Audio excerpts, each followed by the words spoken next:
গোপালগঞ্জে এনসিপির কর্মসূচিতে বাধা, হামলা, সংঘর্ষের পরদিন ফরিদপুরে জুলাই পদযাত্রায় অংশ নিলেন নেতাকর্মীরা। বৃহস্পতিবার দুপুর 1টায় কড়া নিরাপত্তার মধ্য দিয়ে শহরের সার্কিট হাউসে পৌঁছায় জাতীয় নাগরিক পার্টির নেতাদের গাড়িবহর। এর পরপরই শুরু হয় পদযাত্রা। ডিসি অফিস, জেলা কারাগার, নীলতরী সড়ক প্রদক্ষিণ করে জনতা ব্যাংকের মোড়ে গিয়ে তা শেষ হয়।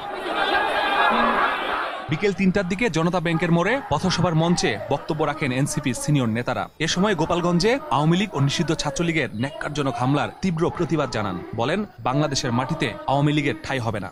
আমরা জুলাই অভ্যুত্থানের সৈনিকেরা যতদিন জীবিত থাকবো, বাংলাদেশে আওয়ামী লীগের কোনো স্থান হবে না, হবে না, হবে না।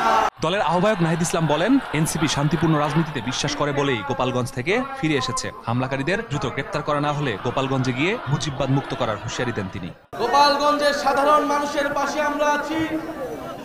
আমরা আহ্বান জানাতে চাই সরকারের কাছে, গোপালগঞ্জের কোনো একজন সাধারণ মানুষকে যাতে হেনস্থা না করা হয়, কিন্তু ফ্যাসিস্ট সন্ত্রাসী প্রত্যেককে ধরে ধরে গ্রেফতার করতে হবে। আর না হলে আমরা অবিলম্বে গোপালগঞ্জে মার্চ করব।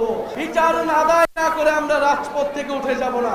পথসভার সঞ্চালনায় মৃত্যুকে ভয় পান না বলে সাফ জানিয়ে দেন উত্তরাঞ্চলের মুখ্য সংগঠক সার্জিস আলম। আরেক মুখ্য সংগঠক হাসনাত আব্দুল্লাহর স্লোগানের মাধ্যমে শেষ হয় ফরিদপুরের কর্মসূচি।